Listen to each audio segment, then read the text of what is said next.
자, 이번에는 의정부 도장에서 입도하신 이재훈 도장님의 사례입니다. 구도의 끝 증산도라고 붙여봤습니다.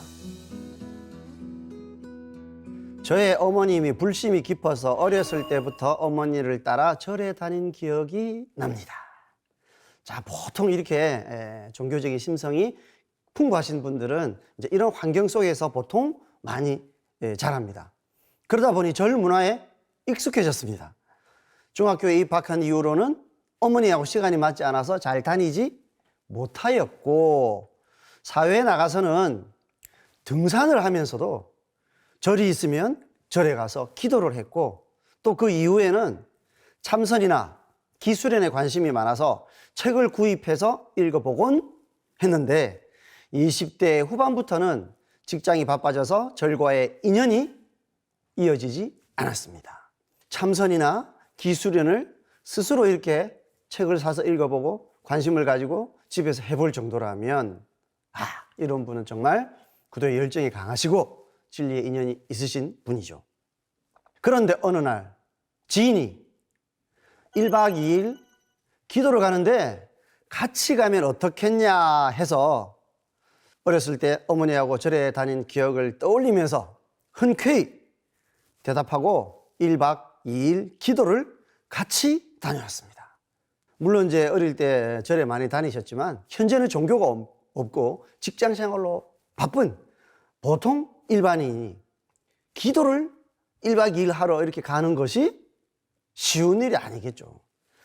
그런데 바로 이때부터 제 생각이 바뀌고 깊이 사색하는 사람이 되었습니다. 1박 2일 기도 공부를 하러 다녀오셨어요. 그런데 다른 사람이 됐다. 물론 큰 성령의 체험을 했다든지 구체적으로 이야기할 수 있는 그런 건 없지만 본인이 볼 때 본인이 뭔가 사색하는 사람. 세상은 왜 이렇지? 난 무엇을 위해 살지? 인간이라는 게 왜 태어난 거지? 뭔가 이런 데 더 진지한 사람이 됐다는 거죠. 이런 거는 영적인 성령의 감흥을 받은 겁니다. 조상님이 됐건 본인과 인연이 어떤 전생의 어떤 그런 나름대로의 어떤 본인의 그런 구도의 열정이 되살아난 것이건 전혀 다른 사람이 된 거예요. 서울 근교 북한 산성을 둘러다보면서도 평소에는 착상조차 되지 않았을 이 산성을 만드느라 얼마나 많은 백성들이 고생을 했으며 또 다치고 죽었을까. 6.25 전적지에 가면 얼마나 많은 병사들이 죽어갔을까 하는 이런 생각들이 떠올랐습니다. 특히 동학혁명 전적지의 한 곳인 공주 우금치에 갔을 때는 마음이 너무 아파왔습니다. 어쩌면 그곳에서 너무나 억울하게 죽어갔던 그 영혼들의 기운을 느낄 수 있는 이제 그런 어떤 영적인 이제 능력을 가진 본인의 그런 기운이 다시 새롭게 열렸다고 볼 수도 있겠습니다.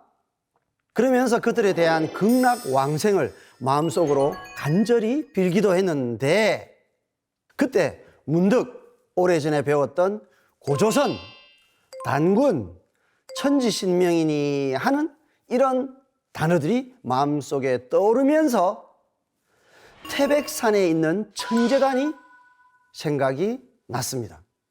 구도의 인연으로 영적인 이끌림을 받아서 그 많은 민초들의 아픔들이 내 것인 것처럼 이렇게 느껴지는 영적인 상태까지 이렇게 이르렀는데요. 이제 바로 우리의 전통 오래된 근본 원시 뿌리 문화인 고조선이니 우리의 근본 역사니 또 시조이신 단군이니 또 근본 자리인 상제님이나 천지신명이나 하는 이런 단어들이 나의 의식 속에 이렇게 들어오더라. 가장 근원적인 어떤 질문, 진리에 대한 해답을 이렇게 얻고자 하는 바로 그 마음에 천지 기운이 이렇게 감화한 것이라 볼 수 있죠. 그리고 한 번도 가본 적 없는 태백산 천재단 생각이 났다는 거예요. 물론 영상에서, TV에서 많이 이제 본 적이 있으시겠죠. 그런데 이제 그곳을 가보고 싶은 그 생각이 났어요. 그런 많은 영적인 감흥 중에서 결국은 천재단이라고 하는 곳은 하느님께 제사를 지내던 곳입니다. 그래서 이분이 궁금해하던 모든 진리의 끝에 불교도 기독교도 어쩌면 모든 진리의 가장 정점에 계신 분이 하느님이시겠죠. 그래서 이분의 어떤 영적인 생각이 드디어 하느님에까지 이제 미치고 있는 그런 과정입니다. 그래서 바로 찾아가 보기로 했습니다. 강력하시죠, 이분? 청량리역에서 열차를 타고 태백산 천재단에 처음 왔는데 처음에는 아무렇지도 않았습니다. 누구나 그렇겠죠. 등산 다니면서 봐왔던 그냥 그런 재단이구나 하고 인사 한번 하고 능선을 따라서 옆 봉우리로 이동을 하는데 그 봉우리 중간쯤에서 천재단을 바라보았는데 보는 순간 숨이 멎으면서 머리가 멍해지고 할 말을 잊었습니다. 이런 감흥을 하는 분들은 많지 않겠죠. 정말 이분 인생에 있어서 잊을 수 없고 결정적인 어떤 영적인 감흥이라고 봐야 되겠습니다. 왜 할 말을 잊었을까요? 천재단이 하늘에 맞닿은 모습을 보고서 다시 돌아가야겠다. 다시 발걸음을 돌려서 천재단으로 다시 돌아왔습니다. 이 자리가 하늘에 제사를 지내는 자리인데 그 옛날 사람들은 길도 없고 신발도 없었는데요. 이런 자리를 어떻게 알았을까? 하늘에다 천지신명을 부를 수 있는 그런 좋은 자리네. 나도 모르게 이런 말들을 되뇌이면서 산행 중에 간식으로 먹으려고 가져온 과일과 떡과 생수를 천재단에 올려놓고 제 나름대로 기도를 하는데 내가 마치 천재단의 제사장이 된 것 같은 묘한 기분과 몸에 흐르는 전율을 느꼈습니다. 우리가 전생을 쉽게 이야기할 수 없겠지만 이분이 뭔가 바로 그곳에서 혹은 비슷한 곳에서 상제님께 열심히 이렇게 기도를 했던 바로 그런 영적인 내면의 기억이 되살아난 것이 아닌가 합니다. 후로도 가끔씩 절에 가서 기도하며 지내던 중 집에서 우연히 상생방송을 보게 되었는데 방송에서 환단고기와 상고사에 대한 이야기가 너무나 흥미진진하고 재미가 있어서 그날부터 방송을 자주 보게 되었는데 또 방송에서는 태을주 주문을 읽는 것이었습니다. 본인도 모르게 하나님께 제를 지내는 이런 리추얼, 예식을 이렇게 온몸으로 이렇게 하게 된다는 것. 바로 상제님과 천지신명을 모시는 것의 중요함을 이분 스스로 내면적으로 알고 있었던 것이죠. 그런데 그렇게 기도를 하고 그쪽으로 어떤 인연이 계속 기울어지는 그 와중에 계속 기도를 하고 보니까 드디어 상생방송을 만나게 된 것입니다.